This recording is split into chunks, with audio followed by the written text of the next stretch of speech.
Welcome to Turbulence, a special series on global finance and geo-economics in an age of disruption. From All Things Policy, Takshashila's daily podcast on public policy. I'm Anupam Manur. Every so often, a technology arrives that is supposed to change everything. And this time, the claim is that artificial intelligence will remake not just how we work, but which countries grow rich and which get left behind.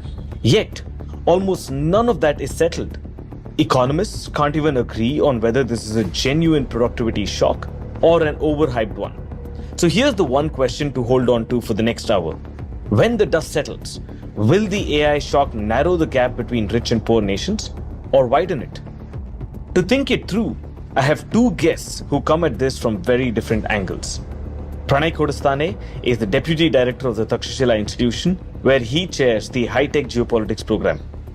He's also co-author of When the Chips Are Down, a book on the semiconductor supply chains now sitting at the very heart of the AI race. And he'll be our guide to the geopolitics, the chips, the compute, and the contest for power.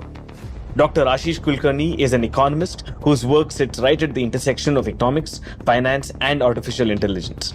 He'll keep us honest on whether the economics lives up to the hype. Does geopolitics and economics converge on the important question? Let's see where they agree and where they don't.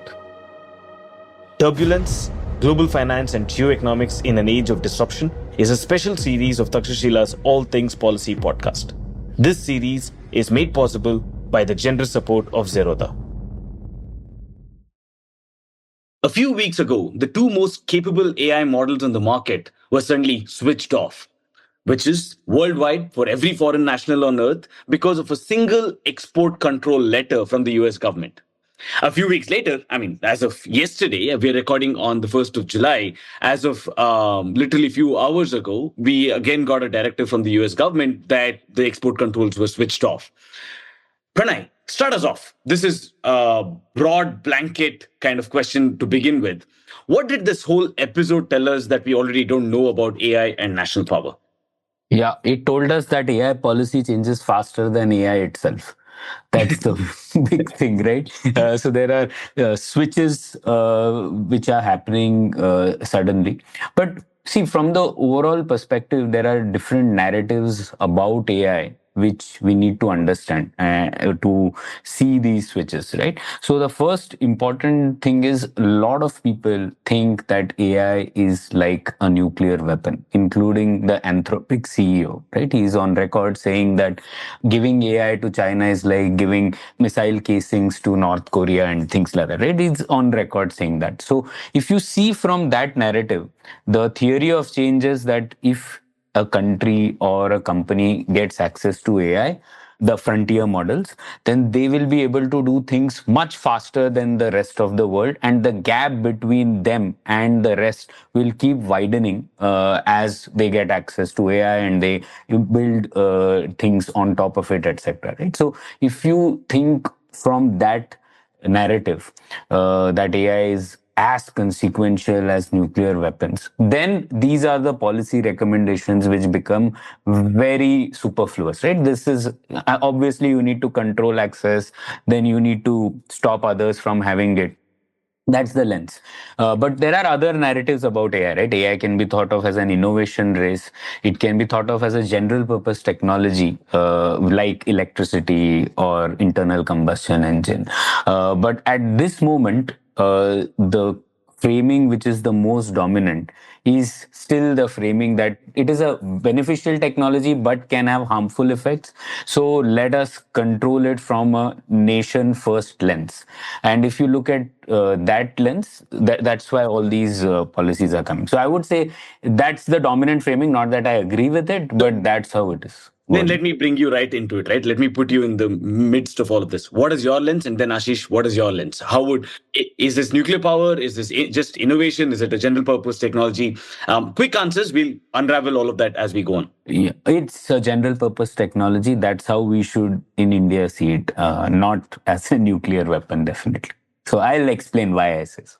I would agree. I think of it very much as a general purpose technology, but I don't think this is an easy classification. I don't think different definitions are necessarily mutually exclusive. It has the potential, perhaps, one day to be as dangerous, important as a nuclear weapon. Although I agree with Pranay, the framing itself makes it problematic to think logically about it. But if you want to get a handle on it, starting off thinking of it as a GPT is what makes more sense.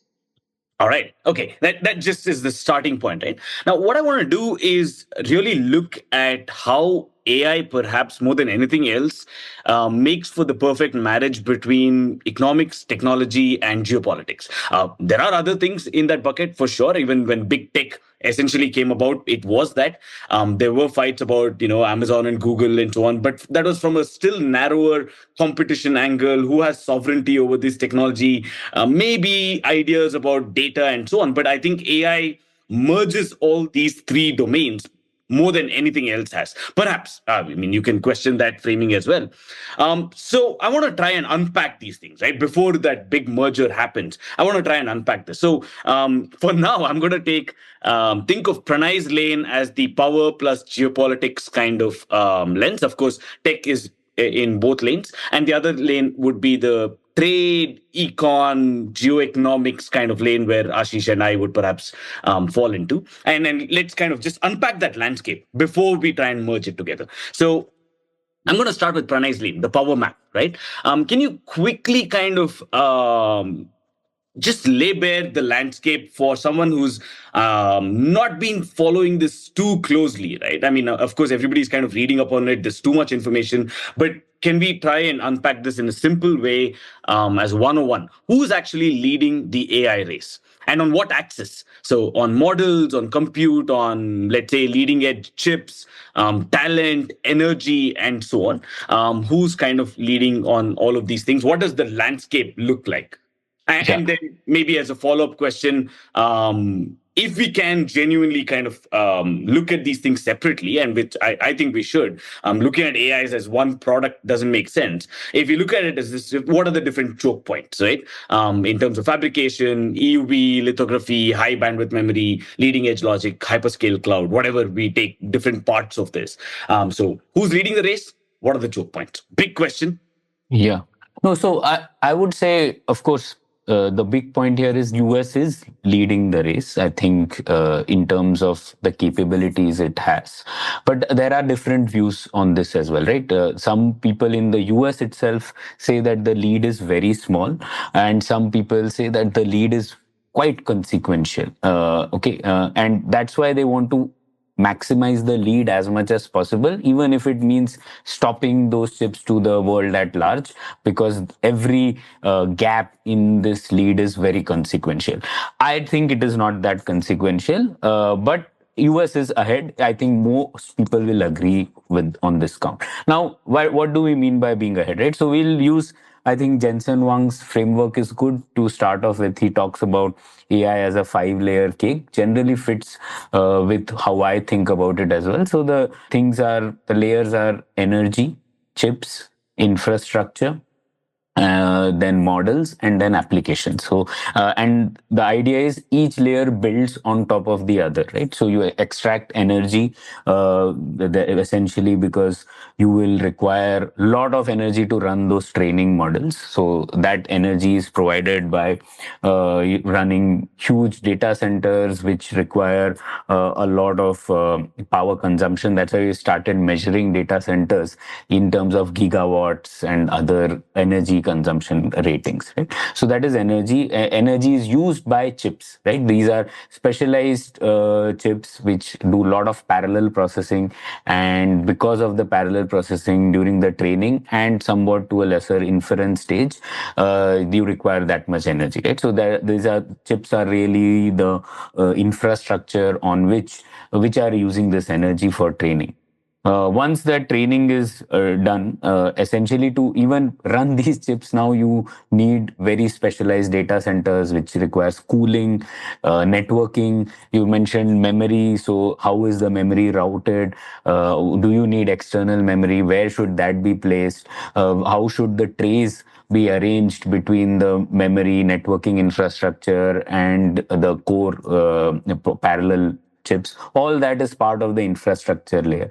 Then, of course, the software which runs on this is based on transformer. We can call it a software, but the idea is that's what is the model layer, the fourth layer, right? So model layer is the one which is orchestrating all this, and all the data is fed to the model, and you're training the model to keep improving the approximation. It's a regression function, right, with billions of parameters. So that's what the model is. After using all this energy with the chips and the cooled chips, you are finally training a model which can approximate a lot of the next token predictions well. So that's the thing. And finally, you have the applications layer. And in the applications layer is where you are trying to make this AI usable, right? Whether it is Claude code or you're using AI for protein synthesis, all those are application layer.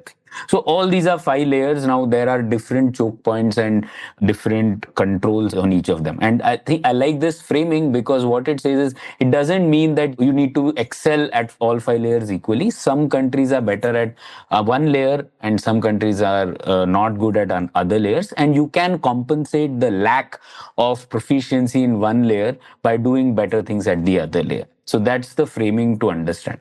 So now look at US, look at China, look at India. Yeah, Pranay, I'm going to cut you just short before we look at the three things, right?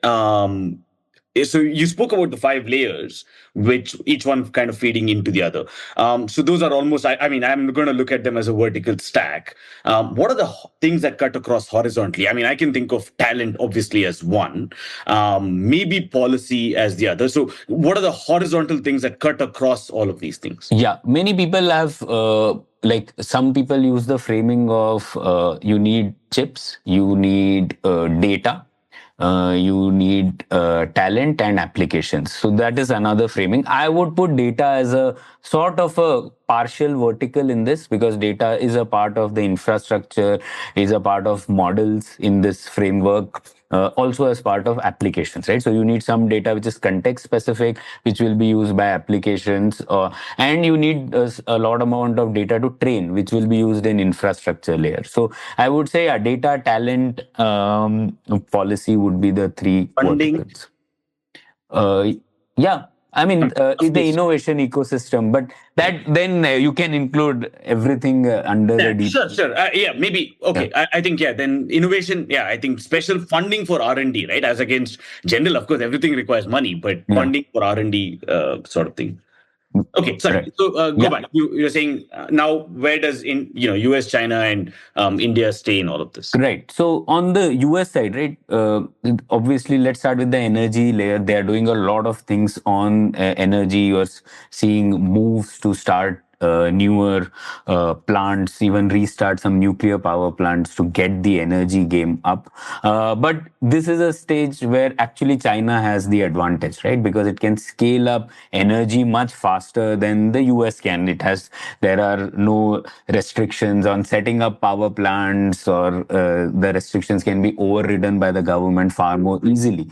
And energy is anyways something which China has done well with renewables. So that's energy, right? On chips, obviously it is the US which has a much is an edge over China because China and Chinese firms are still not able to manufacture the most advanced chips which are required for training efficiently. You can use older chips to train, which China has a plenty, or they have bought from other places, but it will just be inefficient and more costly. It's not as if they can't. But US can do it more efficiently, make products which can be bought by others, which will again have a profit return, and that's why you will see companies which are getting listed, they will raise more money, right? So in that sense, chips are really one thing where US is ahead. They are able to make 5 nanometer, 3 nanometer chips, and they have stopped China from accessing those chips because they are made at TSMC, and also the machines which are used to make it, which you referred to, the extreme ultraviolet lithography machines, are stopped from use for China-made customers. So that's why you would broadly say in the chip layer, US is ahead. Okay, then the third layer, infrastructure, where you're doing data cooling and networking. I think you will see both US and China have are sort of doing different approaches to achieve the same goal. China has to do this a lot more because it is weaker in the chips layer, right? So in that sense, as I said, if you want to compensate your weakness in some other layer, right? So because you're weak in the chips layer, you have to do a lot more of that part, liquid cooling you need to do because your chips are not that efficient. They might be heating a lot more. So you need to do better networking. So all those kinds of things are where China has the lead. But overall, because of US's ecosystem, US is on a different trajectory. It does not have shortage of water or cooling as much as countries, resource constrained countries like China and India will have. So in that sense, I would put both of them at almost the same layers. Models, US is slightly ahead because you've seen, based on all this, US has many proprietary models which have been put into the domain, and China sees that these proprietary models are where it is playing a catch-up game, and that's why you have a lot of open source models coming out from China. They are maybe a few months behind. So you can again see, right?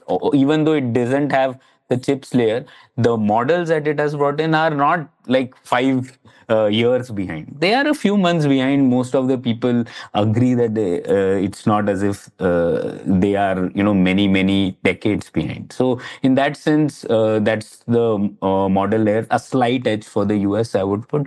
And then finally, it's the applications layer where many other countries come in because applications can be developed with context specific data or specific small language models which fit a particular use case. So that is a much more open space where countries and companies in India or in other parts of the world also come in. So that's where I would put it.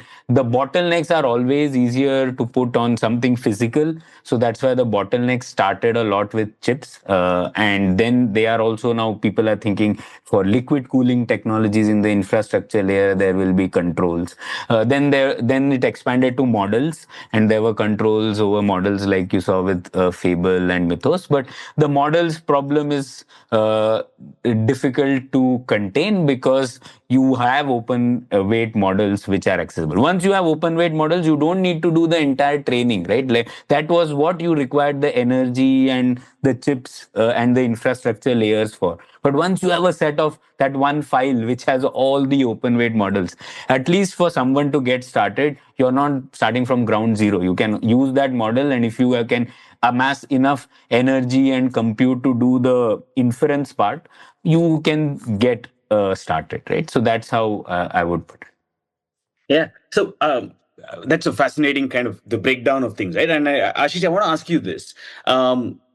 If we're truly looking at it in this sense, does the export controls, I mean, does that logic even work? If you, even the idea that this is a race towards the race as we understood it with the tech race or the nuclear race, is that framing essentially misleading because capability diffuses fast now and it's cheaply available through open weighted models, as Pranay was saying. So that frontier leadership, is that just shallow and temporary? So is the framing of this as a race between the two countries or other countries, does it even make sense with something like AI technology, right? Or maybe, again, I'm even not even allowing you to answer, but is that framing correct for certain layers and not for other layers?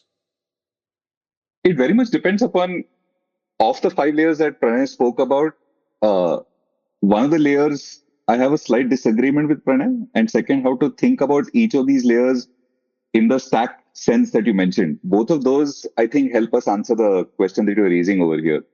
So I agree with Pranay that China is a few months behind. But does a few months in 2026 mean the same thing as a few months in 2024 is, I think, the real question. So take a look at, say, for example, the cadence with which models have been released over the last couple of years. We had almost settled into a routine where we knew that roughly 6 months later is when the next iteration of the next model would be released. But if you take a look at the rapidity with which models are being released post December 2025, you were at ChatGPT 5 in August. You're already at ChatGPT 5.5 with 5.6 on the horizon. And similarly with Mythos, you're looking at Mythos 5 being released in April and the stock of Mythos 5.1 or Fable 5.1 already being out in testing. So yes, the gap is a few months, but does a few months matter more in 2026? Without knowing enough about the technical details, the sense I get is yes, that few months becomes more and more important. And that really is what riding an exponential curve looks like. So if that thesis works out, then I think even a gap of a few months is going to matter materially more and more in the next couple of years or so. And in that case, yes, export controls become more important. So that's me saying that, yes, the gap matters and export controls will probably rise in importance.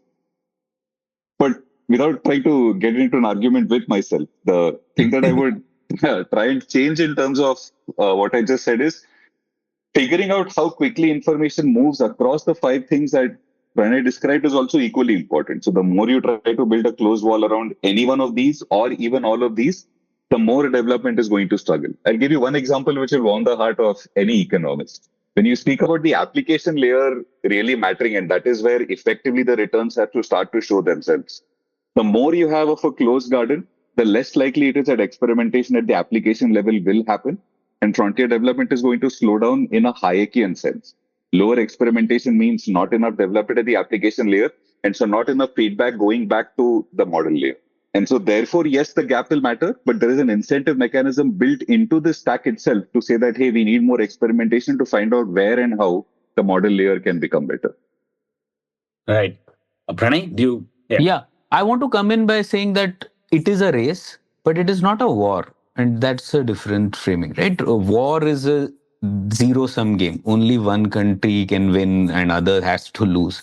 But this is a race. So yes, there will be gaps. Some countries, some companies will be better than the other. Others will have to catch up. But it's not a war in the sense that it is largely some positive, some gains are coming for many other places as well, right? So that's one important framing I want to say. And I want to think about, I'm sure the gap today and the gap 2024 is mean different things, but what does it mean from a nation state perspective? To me, it is not that big a gap. Sure, I mean, Anthropic might become a $5 trillion company and probably a Chinese company will not, or an Indian company will not. That's okay, but it does not necessarily mean that US will be able to do things which other countries will not be able to do, right? That's my assertion.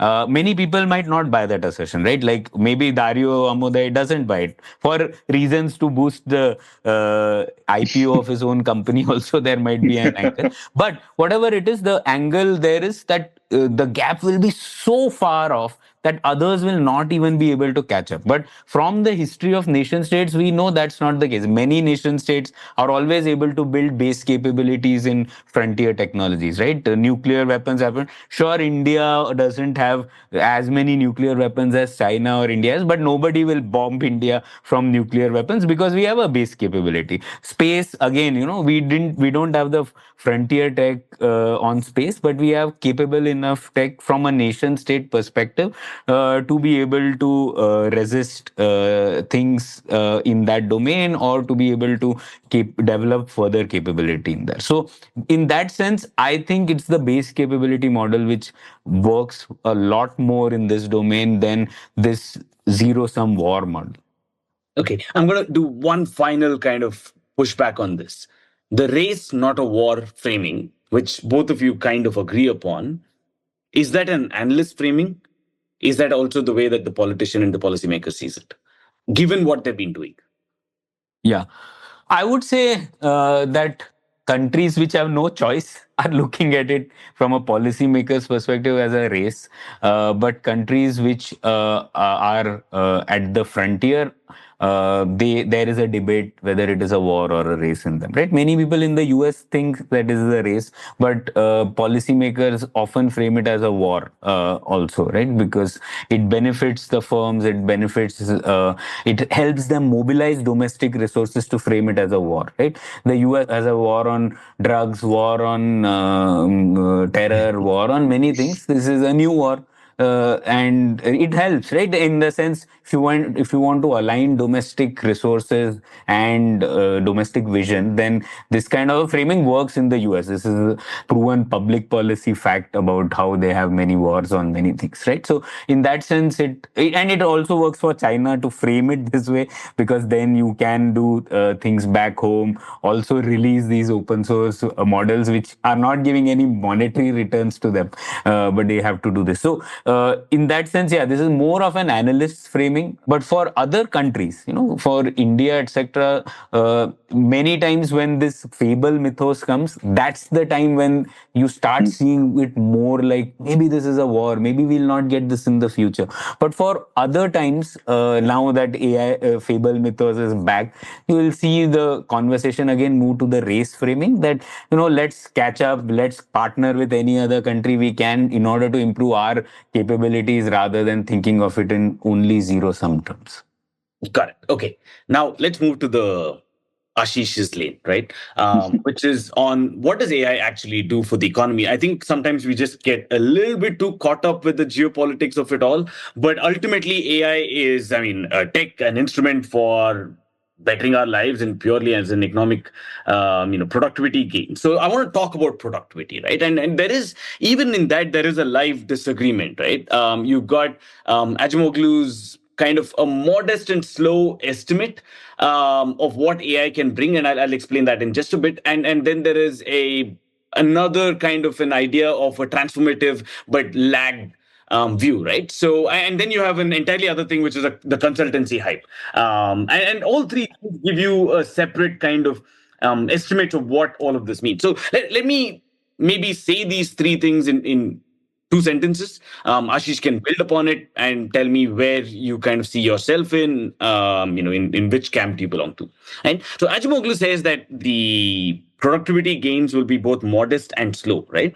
And he follows an almost, I think, unglamorous method for arriving at this conclusion. He says, okay, we take all the slice of all the tasks in the economy that AI can actually do. We multiply by, how much cheaper AI can make it, how much productivity, how much faster we can do it, and so on. And so you look at per task productivity gain.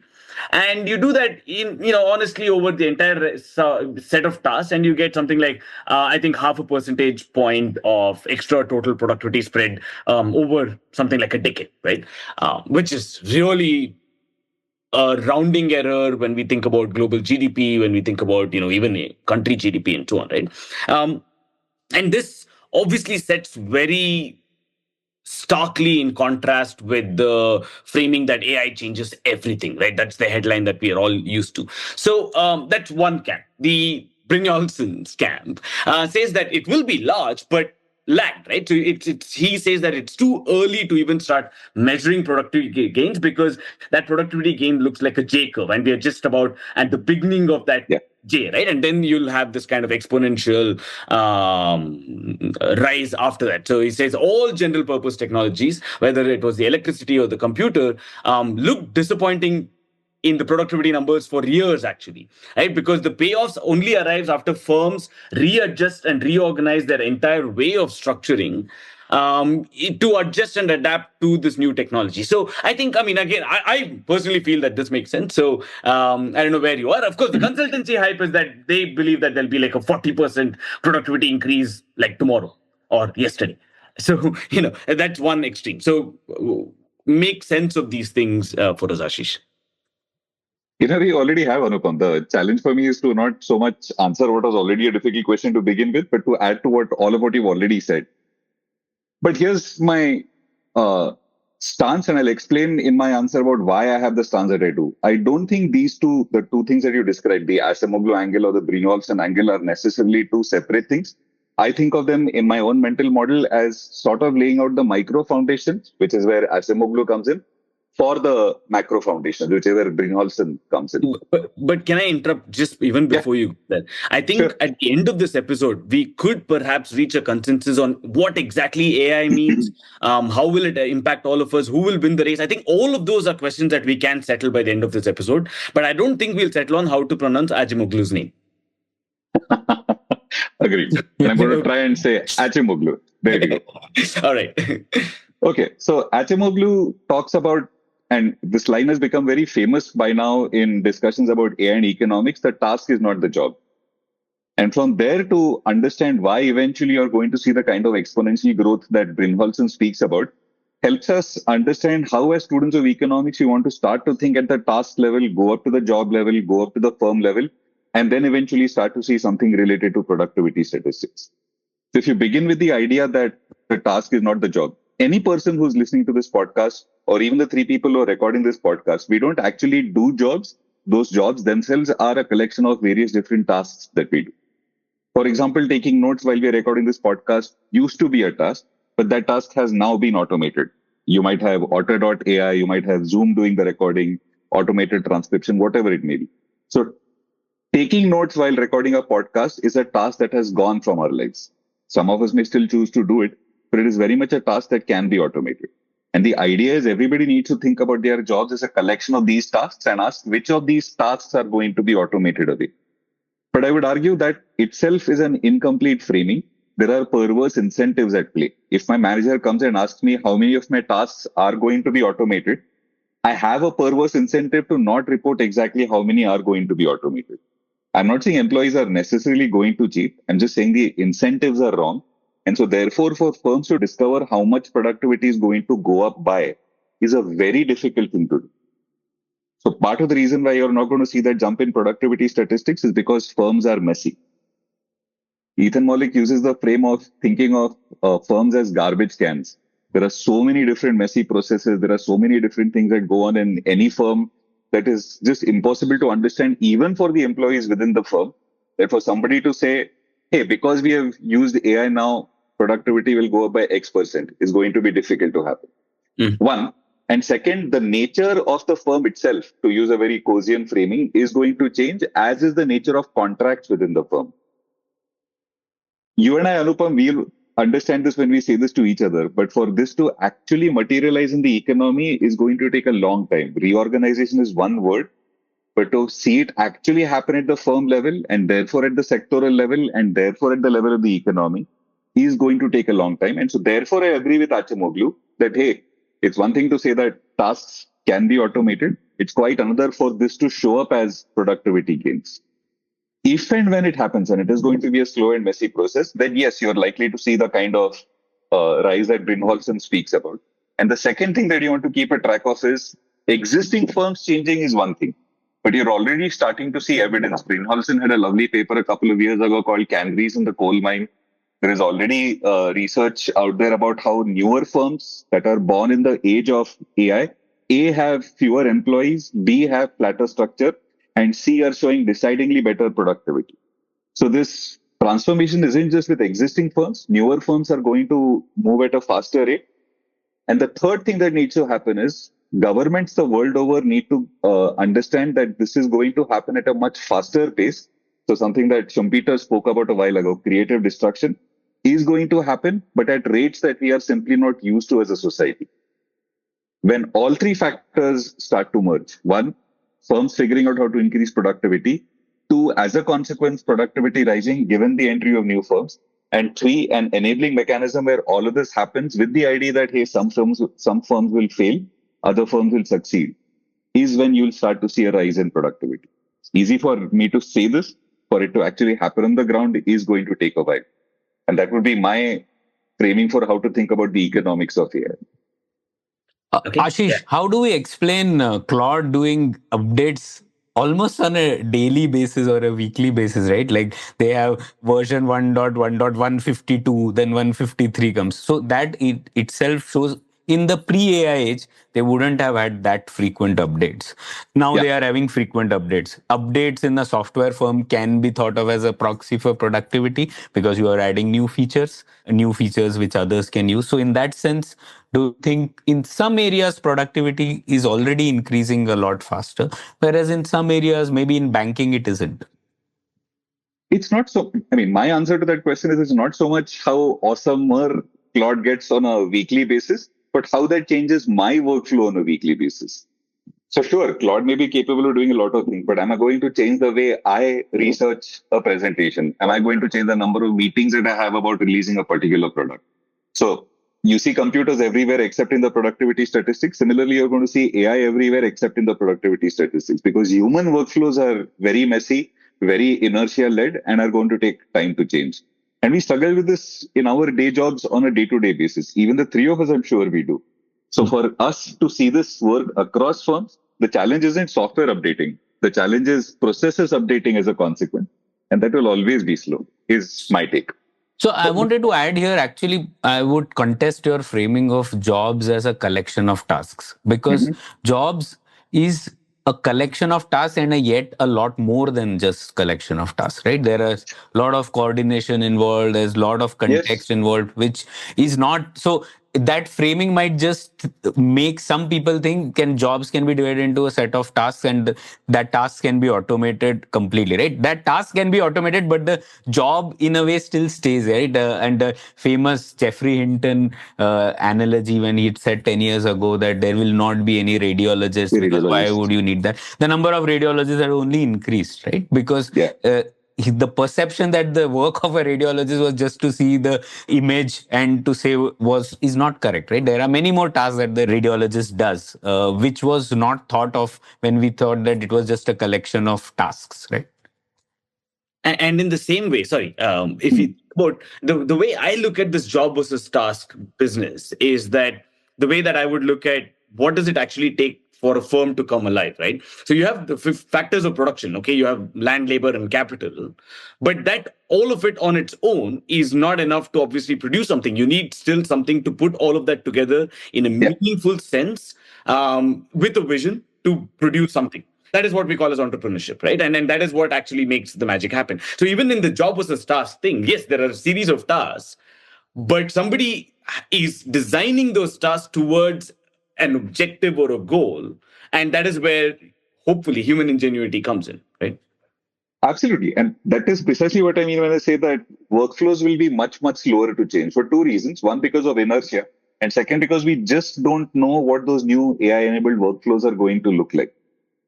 So with existing firms, existing workflows, AI adoption may happen very slowly and increase in productivity may happen at an even slower rate than that. But if you're a new firm in that sector, it is quite likely they're going to take a look at the same problem, but from a fresh pair of eyes, and say, "Hey, your existing workflow itself isn't optimal for what we are trying to do over here."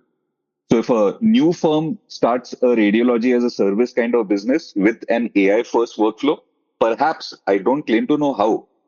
In fact, if I knew how, I would be going against a very high spirit of understanding the world. But that new firm might be able to figure out a better, faster way to have a workflow work around radiology rather than the one that we have been trying to retrofit to AI.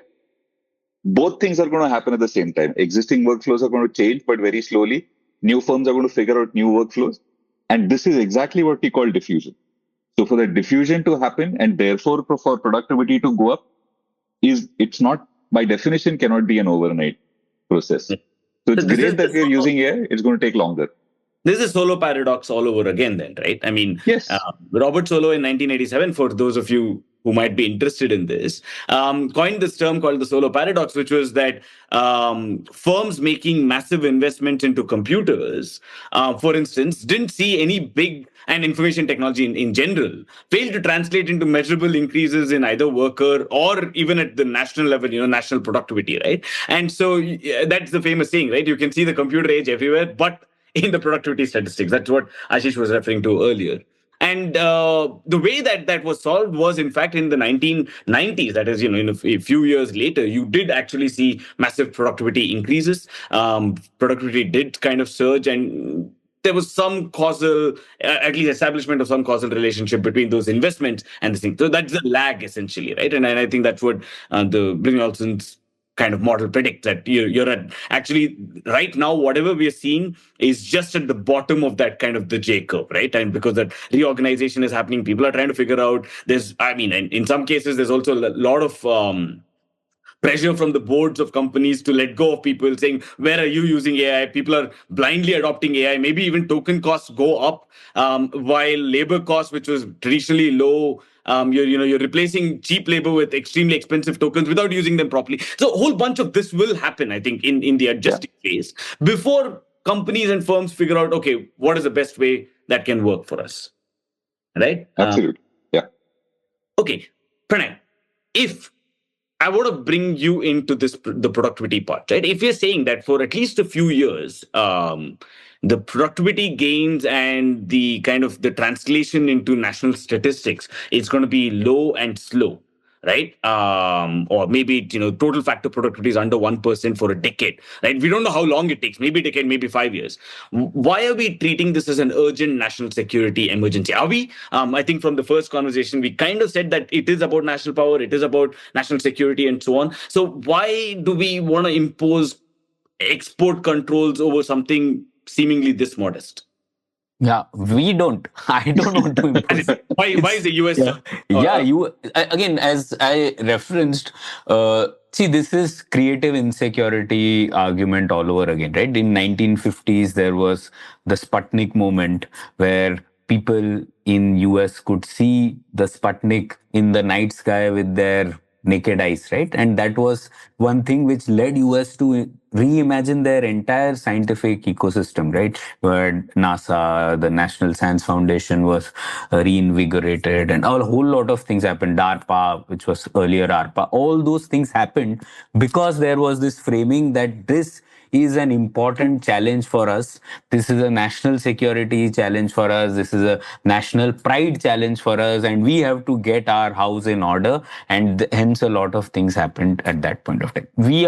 AI is fitting into that same space, right? Even before AI, there was this framing that China is going ahead, China is getting ahead or coming dangerously close to us on many respects, and hence we need to do a lot of those things to reinvigorate our ecosystem. That was the framing in the US pre-AI.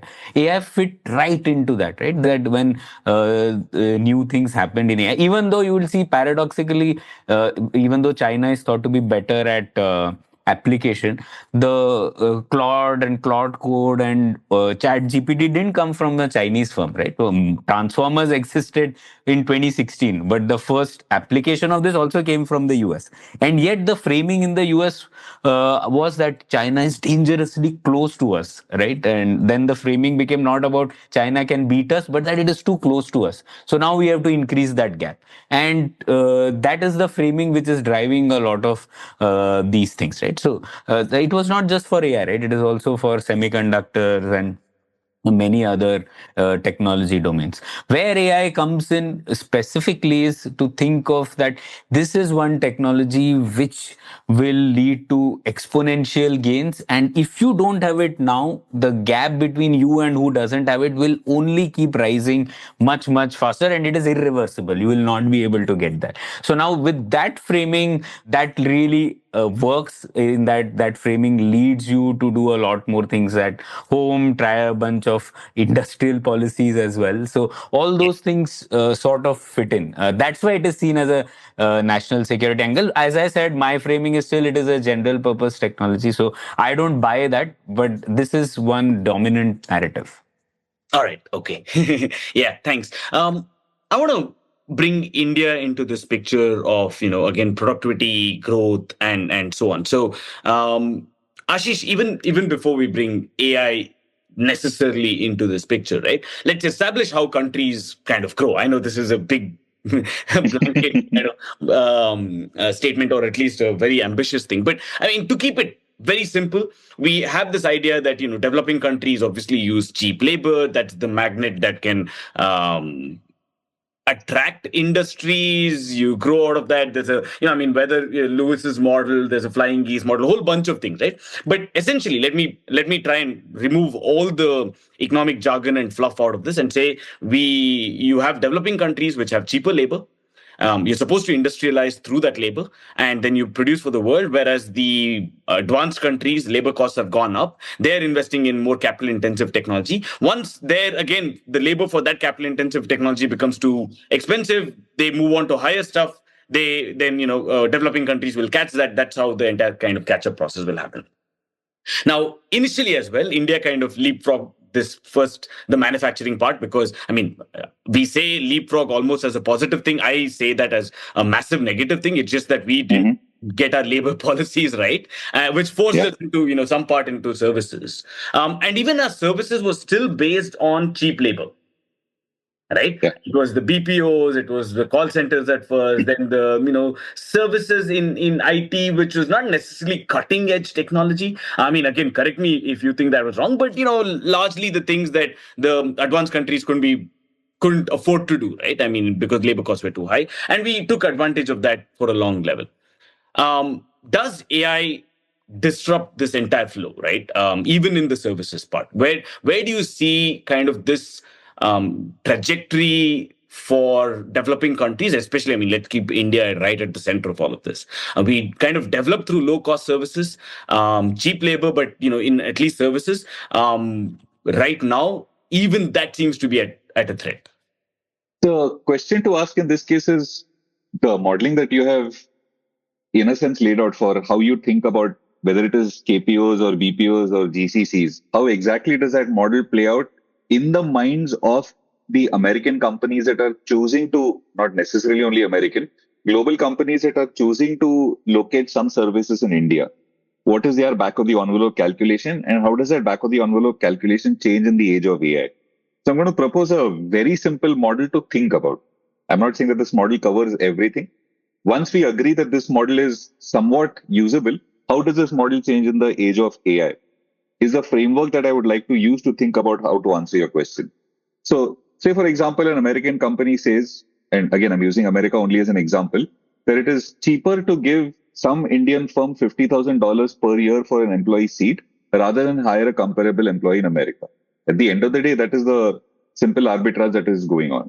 Yes. So if you pay an American employee these days, say $200,000, vis-a-vis, is it possible to get that same service or same job happen in India at $50,000? $50,000 translates to, roughly speaking, 50 lakh rupees, and which means you can pay an Indian employee a fraction of that, and then the rest goes into overhead and the profit for the Indian firm. This has been the basic model for, I don't know, the last almost 30 years now. If you choose to pay an American employee $200,000 augmented with Table, Mythos, whichever model you want to think about today, does that compare to, or is in some ways even better than paying $50,000 to an Indian firm? Is the basic question that we're looking to answer right now. The minute this becomes likelier and likelier, or at least American firms start to say, we can see where the trend is going, is where the current model will start to change for India. And it will change in one of two ways. One, to use the export controls, but now applied not as a theoretical thing, but as an actual thing. If an American firm is told that you can't have your Indian employees use Table, then does the calculus change?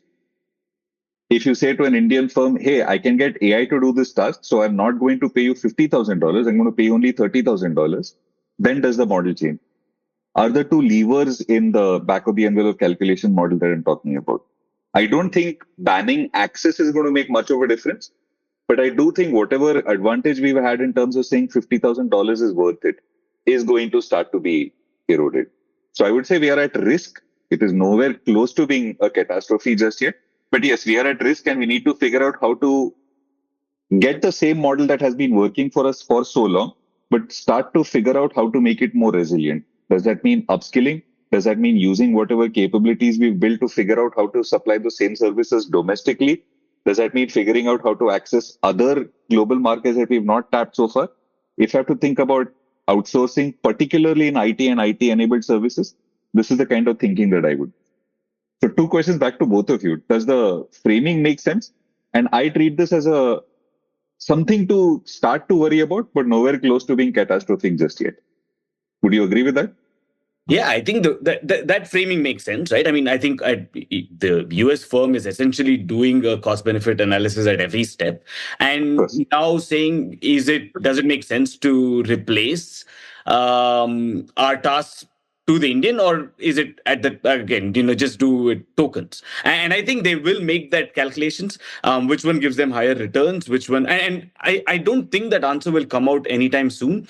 You might get a situation where firms are experimenting. They will experiment. I think there will be a lot of pressure, as I'm saying, to reshore in some sense, right? From Indian companies back to the US, try with token costs and so on. One other, I'm going to throw back a question at you. Mhm. Are the token costs what we are seeing now, is that stable? Is that in some sense predatory pricing? I hate using that term, but is it deliberately kept low now to get people hooked on to this in some sense, where if you reorganize the way that you do work, then you can't change back, and you expect it to increase? That, because that question, and I mean, I don't expect you to have the answer, Ashish. It is a tough question. I mean, it's a thing, but how do you think about this? Is that something to be worried about? And then will that then change the values in your equation? And again, Pranay, weigh in on that as well from your perspective. So I was at a summer camp recently, and one of the things that I did, I was teaching a course on AI/ML. One of the things that we did was we built out a Pareto frontier of model capabilities over the last, roughly speaking, 2.5 to 3 years. And the interesting thing that we were able to find out, this is data, this is not hypothesis at all. The same model that was the most expensive frontier model as of quite literally about 15 months ago can now be hosted on your phone and is basically cheap. It is about, roughly speaking, 600 times cheaper today than it was 15 months ago. If that's the kind of A, quality increase, and B, price decrease that we are looking at, then no, I do think it is genuinely becoming cheaper and better over time. And so that's why the question isn't so much about what does the industry look like today. We need to ask, if the same trends hold, then what are the implications for this particular sector 2 years down the line? Yeah. And you need to start planning today. So which is why I say that I think of it as a problem for sure, not yet a catastrophe. But yes, we ought to be worried about the service sector going forward. That's my take for the reasons that I just laid out. Yeah, I want to come in by saying that, see, the comparison is not between 200,000 of American person plus token and 50,000 Indian, because I think the comparison is $50,000 Indian plus token and $200,000 American plus token. So, I mean, token cancels out on this, both sides of the equation, right? Because the reason why I'm saying is it is not sustainable to put export controls on models. It is probably possible to put export controls on EUV lithography machines because 5 companies in the world want it, or less than 5. It costs you 2 planes to fly one out. You can control them, but you can't control chips easily, because even if you control chips, you can always buy a server in Singapore and do things like what DeepSeek probably did. And there are many, or you can just use poorer chips which are less efficient to do things, right? So in that sense, the controls are different in different layers of the stack. They have different implications. So I think that even if US cuts, let's say there's Fable 10 and US cuts access to that, there will be some open source alternative which will be reasonable enough for others to work with. And like Ashish was saying, even the prices of that layer things will come down. So I don't think that is much of a bottleneck. The second thing is, see, BPOs, KPOs, GCCs, I think I have a lot more confidence that many Indian firms have climbed up that ladder. And the one reason why US will not cut off access to tokens is because Indian firms are doing a higher level work, especially GCCs which are sitting here. So it's not possible for NVIDIA to make the next generation of chip if the NVIDIA India Center is cut off from access to whatever AI chip design work that they're doing. I think it's not possible. Many of these firms literally have their biggest centers in India, right? Not even in the US. So they have a lot more things going. Now, yes, on the services, the old IT services firms, yes, probably they will have, some of them can have a challenge. Not in the near time, because enterprise AI will require a lot of the setup which many of these firms will do. Many are already positioning them as AI firms now, right? Like AI services firms. So in the short term, I don't think so. But yeah, in the long term,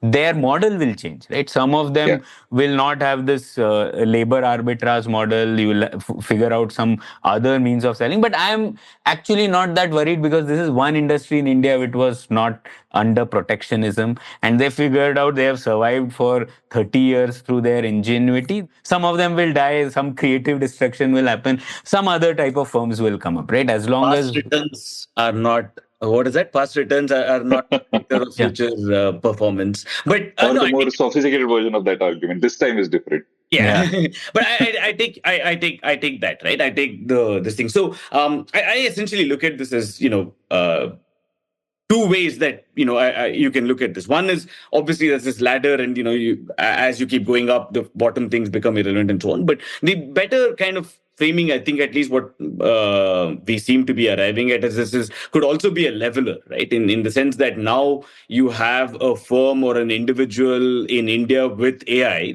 being able to actually take on competition from San Francisco and so on, which probably you couldn't do previously, even higher level tasks, right? So that's one way to think about this. The other way, in terms of who loses out and who gains, in that certainly that the Indian software coder will now be replaced by the American software coder, but it's just that an Indian coder will be replaced by AI and American coder will be replaced by AI. So if token costs are the same across countries, then really you're just seeing replacement of again labor with, in if I can call technology as this capital and tech, that replacement will happen irrespective of not from a country's perspective. So it might even be that if you do need human oversight in various tasks, that human oversight is still cheaper in India than in the US. Does that make sense? I mean, I'm just trying to take in all your inputs and put it together. Yeah, to me, it makes sense. But see, we have to think as in services. Sure, the old model of services hiring, lakhs of people in campus placements from an Indian perspective, that will change, right? Maybe there will be smaller firms taking a part of them, but that old model sort of goes away, right? That's the big change you would see in terms of, but I look at it from the national sense, right? What percentage of those people are of the Indian economy? That's still a small portion, right? So we have to look at whether AI can solve many of the other issues that prevent things from happening in India, right? So that's the lens that I am coming from. Ashish, There, Pranay, what worries me in what you just said is I use the Otter framing over here. So Otter came up with two papers about a decade, maybe a decade and a half ago, called, which have now become famous as the China shock, in which he took a look at what happened when American manufacturing towns got replaced by cheap Chinese imports. It wasn't so much about what happened to the people within that specific sector. It was about what happened to the, so to speak, knock-on economy. So in that manufacturing zone, what happened to the universities, what happened to the local businesses, et cetera, et cetera. And in a similar sense, I worry not so much about what is going to happen to the specific software service sector jobs that are going to be replaced, but what happens to the knock-on economy in Bangalore, Hyderabad, Gurgaon, etc. And that is something that I think we should definitely be worrying about as both policy analysts and economists. I don't, unfortunately, know of good research that takes the same angle, but that is something that I hope to read up a lot more about in the coming years. And I hope researchers work on this issue. Not about what happens to the software jobs themselves. I agree, that's a relatively small part. But to what extent does the rest of, say, for example, Bangalore or Hyderabad depend upon these jobs for migration patterns and urbanization patterns to improve in both of these cities? Yeah, I think that is fascinating, right? I mean, it's not that software jobs are the sole economic driver in Bangalore, but it is significant enough, and it has secondary, tertiary effects, right? From construction activity to domestic help to cooks, and all of that is in fact is booming because of one sector doing really well and employing, right? So there is a knock-on effect, which I think we have to be mindful of and consider. Ashish, a quick, random, really underbaked theoretical question for you. Should we now really think of compute as one other quasi factor of production? So you have land, labor, capital, organization. Technology was always there and thereabouts. In that tech, is compute now going to be one of the really big factors of production? If you'd asked me this question 6 months ago, I would have said yes. The more I have been reading about how firms organize themselves around workflows and how slowly this happens, I'm inclined to say no. The workflows matter much more than does compute. So it really still is land, labor, and capital. I wouldn't be inclined to include compute as a separate activity. And that is because of how messy we are as humans. And perhaps thank God for that. Do you Pranay, given that consider electricity as a factor of production? I mean, No. it's part of, I don't know, it is an input. It's an input into this thing, but yeah. It should be part of technology, no? Yeah. Yeah. So it is technology, but how, I mean, is compute going to be one of the biggest factors? Electricity was when it first came out. Now we take it for granted, but it was when electricity came about, it was the driver of productivity. It was the driver. It was one of the most important factors of production, right? What you could do in using 100 people, now you can do with 2 people with electric power, right? In various ways. So yeah, so in that sense, yeah, I think compute, if you frame it that way, then yes, compute will be a factor of production. But the reason why I asked you this question is because, again, if you look at the 5-layer cake, finally to run that compute, you need energy, right? So you'll need more electricity. So and you will need to sort those things out as well. Otherwise, the chips are useless if you are not able to train them. Inference will be easily available, so I don't think that's a problem. But if you want to stand out and train new models, you will need more energy, and that will still be an important factor of production. Okay. Now I have a series of questions for both of you. You can weigh in either order. I'm okay. This is, what should India do? Given we've established what AI is, we know that it has consequences for our economy. It has consequences in some way for national power and so on. So now it is policy-oriented questions, right? I won't collapse this into a farcical, comical, caricature kind of question to just ask, should India build sovereign AI? I don't think that makes sense. So let's have much more nuanced questions, right? At each layer, can we take layer by layer and say, what should India do? So let's start with frontier foundation models. And I want you to explain this to listeners who might not have thought about it as deeply as you have, right? Why should we build or import? Should there be, oh my God, my favorite thing, should we have industrial policy around it? Should the government in any way promote these things? How should we think about these things, right? So I'll ask, let's start with that, right? So frontier foundation models. Should we start by, should the government in any way help, subsidize, encourage for training GPT class models from scratch, or are we happy just importing it? We run the risk of getting into the age-old debate that you and I have had for years, Anupam, about industrial policy, but what I'm about to say will gladden your heart. In this specific case, no, I don't think industrial policy is going to help one little bit. I think India should stay away from trying to figure out how to develop frontier models, is my take on it. Pranay? Okay, let me take the other view, because I think industrial policy is required in this, from not in the sense that we are thinking about it. Right? First of all, when you said what should India do, let us frame. We are now specifically talking what should Indian government do, right? India do is a separate. When I say policy, I mean Indian government. I don't mean. So now let's go to the Indian government and all the layers. So now first you're talking about models, right? So I don't think we need to develop. It doesn't make sense to finance a frontier foundation model either, but you do need some models for your defense use cases.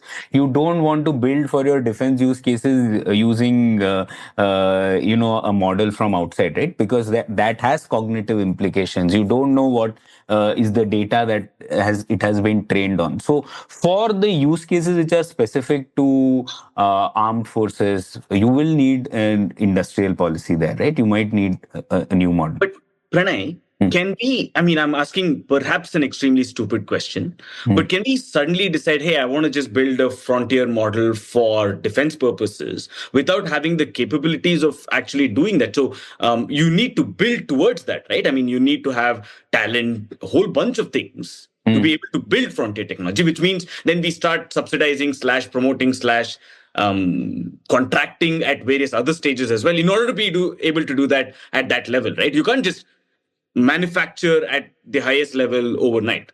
Correct. So and if I can add on to that question, sorry, Pranay, basically you're implying that Huang's 5-layer stack needs to be built, but only for defense.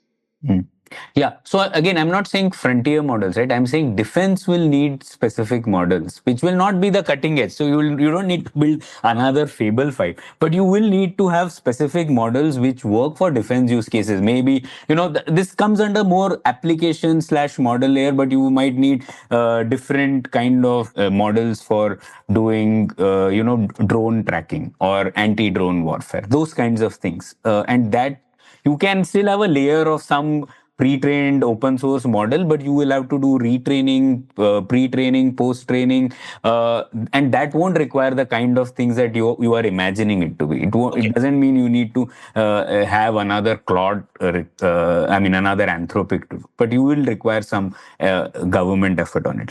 The second thing I think where, to me, financing by government makes sense is to think of what are the strategic vulnerabilities and can we finance other open source projects or anywhere in the world to overcome that vulnerability. Today, the vulnerability is chips, right? Like you're not even dependent on chips from outside. You're dependent on chips from one company, like Nvidia, right? What is it that the Indian government could do to enable you to make GPU just a switchable layer? And it's not as if India needs, many companies and governments are thinking about this. So, for example, India does have a comparative advantage in software, and a layer just above this, there's PyTorch, which many developers of it are Indian. It's a framework which sits above the CUDA framework layer, which NVIDIA has. And that's essentially, most of the developers work with the CUDA framework. It is a set of libraries, protocols,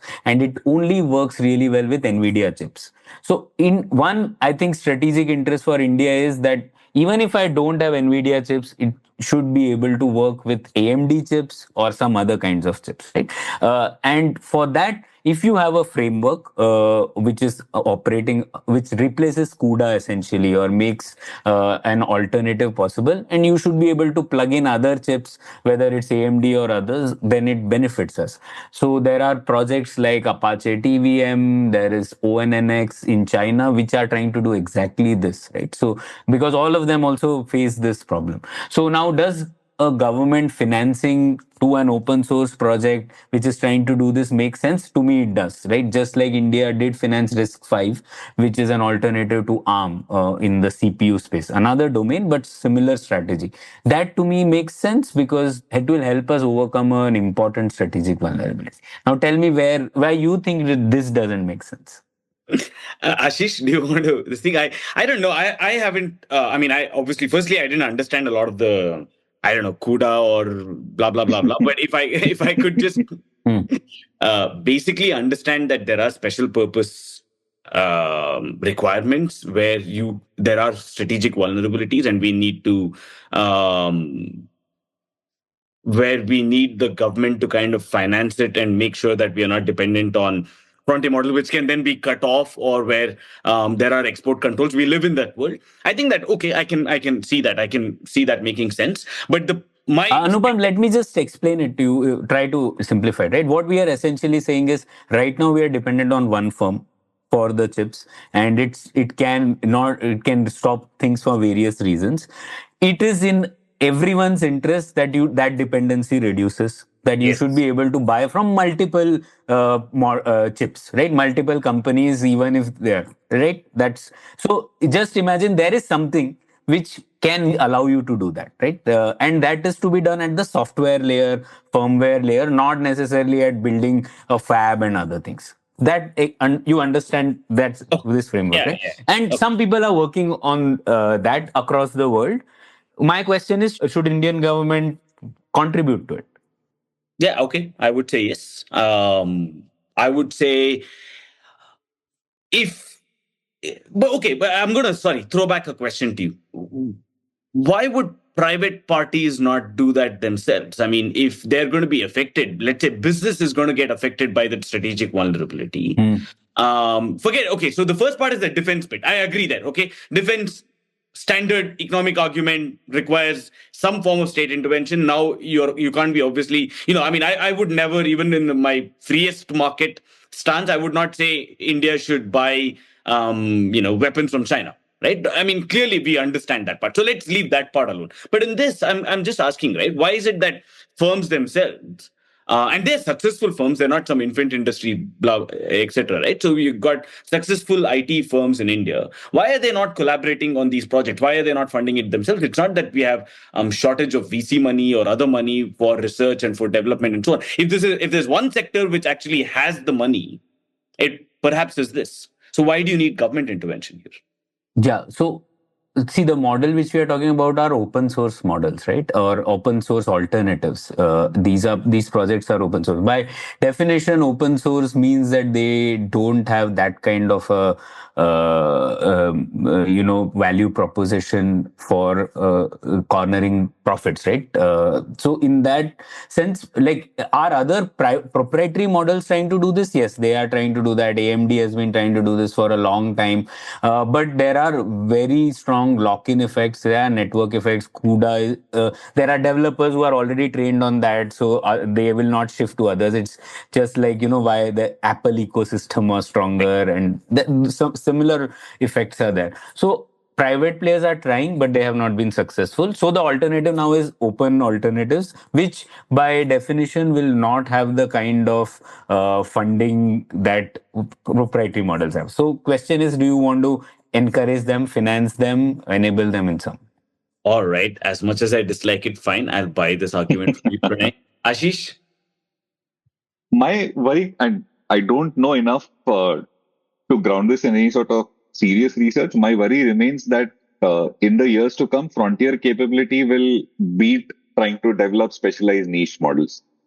So the idea that you can build a specific model even for defense purposes. So my argument isn't for once from the economic side that Anupam was coming from. I just worry that general frontier model capability will beat any specific defense capability. And so even if India is somehow able to build it, it will be, so to speak, surpassed by frontier models 2 to 3 years from now. Again, I don't know enough to say this for sure, but I do attach a non-zero probability for it. And so therefore, from that perspective, I don't think it makes sense. All right. Okay. It's good. We can leave this question just hanging in the air like that, and allow the listeners also to kind of make up their mind. Next, I want to go on to the second kind of layer, right? We can think about compute, chips, maybe even think of energy infrastructure into all of this. Build or import? Okay, I'll go first. See, on energy side, again, actually the biggest constraint are policy constraints, right? So it's not essentially, how do you, if you require a lot more energy, which you will require, how can you enable that to happen through using renewables, through using better means? And that requires a lot of changes on our energy grid infrastructure, how it is maintained there, right? So there is a regulatory change which is required, and maybe some money might be required for government to also change its own discoms, which are owned by the government, right? So there might need some money there. But the primary lens will be deregulation there. Okay. On the compute thing, that's a tough one again, because I do think that there is some space, because government has already allocated money, 10,000 crores, etc. So I am operating with that realism where government has advocated that it wants to do something on this, but it is buying chips which are Nvidia chips, which to me doesn't make sense, because how are you reducing strategic vulnerability by buying something which can be cut off to you tomorrow? So from that sense, I am assuming there's a 10,000 crore pot available over 10 years. And what would be the best use of it? And there, I would say a co-development, there are other firms which also want to change this. So maybe we want to co-develop one inference chip which is useful for us. And there are firms which are working on it. Government doesn't have to do. But does it make sense for government to probably finance them in some way?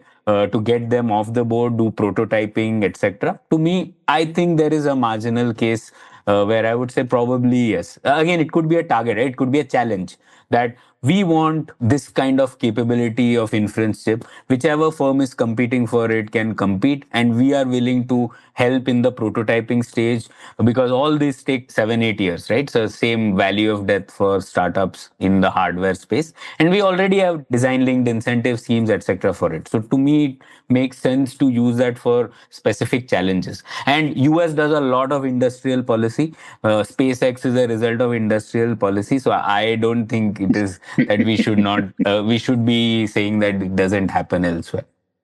So we are very much not so much power constraint as we are grid constraint. The more I read about that sector, the more I grow worried. Not so much about whether we're going to be able to generate enough power, but I know that we don't have enough grid capacity to be able to transmit that power across our country. And I think people significantly underrate that as a challenge over the next 5 years or so. It's going to be a fascinating story to observe.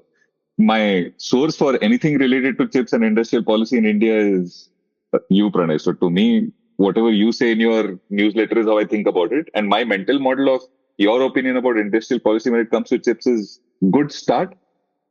We are probably not doing enough, and whatever we have done in terms of some sort of policy intervention can become better. But this is about the best that we can manage right now, is how I think about it. Right. So now let's move to the last layer, the applications layer. Right. Is there any role for government, is what Anupam would ask. So what's your stance on that? My stance for applications is we desperately need more experimentation in terms of how to use those applications, and that experimentation can only come from ground up. So we desperately need government to enable the infrastructure around that experimentation, which means we need much better understanding of how universities need to reinvent themselves for the age of AI. We need a much more agile and meaningful linkage between firms and the universities. This can include lots of wild ideas that we really need to try and are not doing enough of. And we need a very quick feedback loop between what Indian companies are doing at the application layer and how that feeds back into the model companies, labs, whatever it is that you want to call them. The more the AI labs realize that experimentation done by Indian firms is a valuable source of learning for the models to become better, the more they become dependent on releasing those models as quickly as possible to the Indian, not just software services sector, but in general to Indian firms. So allow as much experimentation as possible at the application layer, and the Indian government should help, Indian academia help out in this regard, and tighten the feedback loop between what India is able to learn in the application layer and the model labs is how I would think about it. So, in a sense, in this layer, the government has to do many things. It has to do with or without AI, right? Like if AI were not there, still we need to have better in university ecosystem, better R&D ecosystem. So there is like nothing. Maybe AI brings the urgency, but other than that, there is nothing new that government does not know it has to do, right? And the constraints, there are often constraints of inertia or specific ways of organization which still continue to do that, right? So one thing I would say government has done is, because of this national competition framing, the good thing is the government has not put extra additional barriers on AI, in which governments in India can very well do, right? But generally the framing is that yes, this is important for our competitiveness, so we are not putting new extra kind of restrictions. We want for Indian firms to be more capable in this, right? So I can see like there could be bans on certain kinds of applications. That has not come, and that's good, right? So that's why national competition framing helps, I guess. But other than that, I think most of the things are, yes, improve university infrastructure, improve R&D, improve our biggest part is our investment ecosystem, right? Many of the firms, I'm sure, are made by Indians. The Transformer paper itself had two Indian co-authors, but they are all in the US and making US firms, right? What is it that is breaking in our ecosystem which can allow more capital to flow into India, capital to flow out of India? Many venture capital firms specifically made for Indian firms are established in Singapore because it's very difficult to take money out of India. So why would they even get money into India, right? So these kinds of constraints you need to remove to help more Indian firms succeed in the application layer. Yeah, I'll say something that will probably bring a tear to Anupam's eye, but effectively, government just needs to get out of the way in the applications layer. Oh, happiness, tears of joy. Okay, okay, yeah, yeah, absolutely, absolutely. I agree with that one. So, what? I mean, we kind of spoke at each layer, right? So, what, Pranay? If you had to ask, and I'm going to ask both of you this quick, short answer: what is India's top policy priority in AI? Right. India's top policy priority in AI is not to think about AI at all. Like, think about how can you improve electricity and energy infrastructure, the grid layer. Think about improving the investment ecosystem and the Education, financing ecosystem. That's all. skills, education, talent. That's over the long term. Yeah, of course, required, but I don't think they will give returns like today or tomorrow. But yes, of course. Okay, Ashish.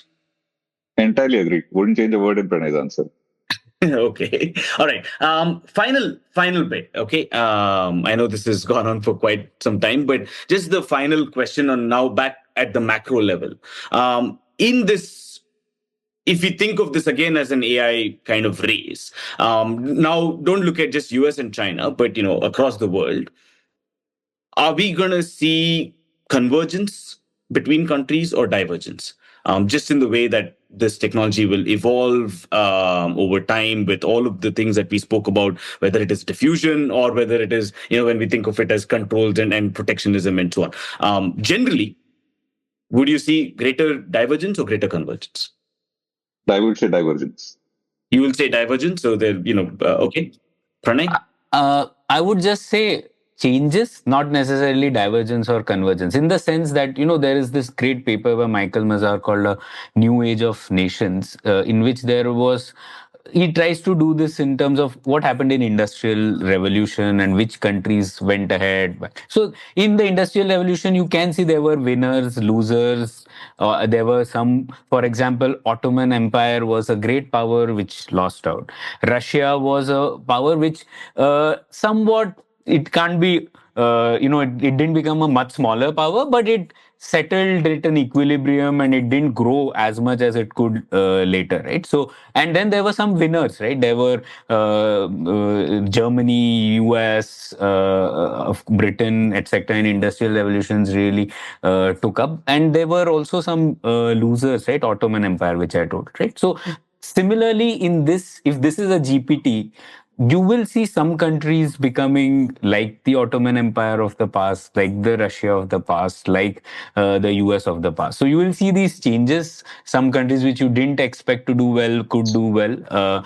But I don't necessarily think that there will be convergence or divergence.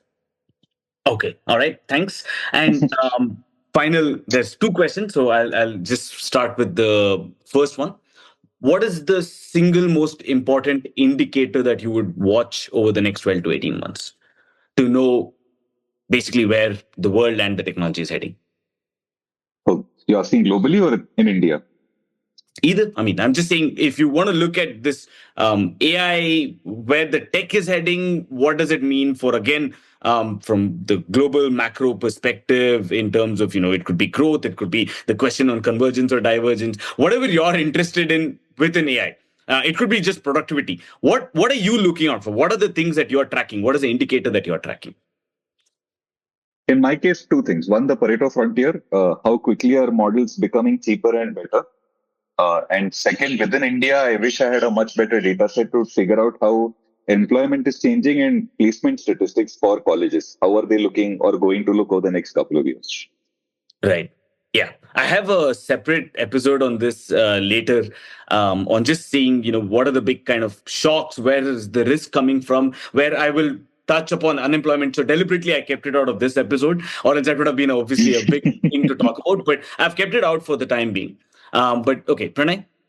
Yeah, I'm looking at the technical stuff because I think that's where a lot of changes will happen. So I'm looking at trying to use open source models myself and see how that works, because I know many firms, despite Claude and others being slightly better, are shifting to open source models because the price advantage is unbeatable there, right? So in that sense, you can build a harness around open source model and still get somewhat reasonable performance. So how that shapes over the next few months is what I'm looking at. I'm looking at whether alternative chip architectures are going to come up, right? Because yeah, we've discussed, right? Nvidia is one thing, but everyone wants to beat that, right? So what will be the newer things coming up, and that might change. Google has launched its TPUs. Whether it starts selling into the market at large will be a very interesting development. And finally, transformers is the model, base layer model, which we are seeing. That's a 10-year-old technology. So you might see replacement to transformer itself, a newer ways of architecting models, which might not have this much power hungry requirements, which might have a different way of doing the regression, right? And that is what I'm looking at too. All right, brilliant. And final question. If you had to suggest one thing for people to read on the topic that we discussed today, what would that be? One or two? I mean, it could be a book, paper, long article, video, blog post, anything. I have two recommendations. One, I would encourage people to read AI 2027. And maybe, Anupam, we can name this episode Difficult to Pronounce Names. So Scott Alexander and a researcher whose last name I'm not even going to try and pronounce. Daniel begins with K is all I remember right now. But AI 2027. Must be Kotasthane.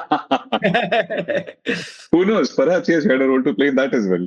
But yes, AI 2027. And the second is this young up-and-coming economist by the name of David Ricardo, who in 1817 wrote an essay called On Machinery, which still remains an essay worth reading if you want to think about AI and employment today. Fantastic. Nice. Thank you. Pranay? I would recommend one book and one paper. The book I recommend is a 2018 book, AI Superpowers by Kai-Fu Lee. I still find it useful. And the paper I would recommend is this by Mike Mazar called A New Age of Nations. The hero line in this paper is that success in AI is not a technological challenge, but a societal one, right? And he talks about what are the social factors which lead to adoption of GPTs in the past and what could those be in the future as well.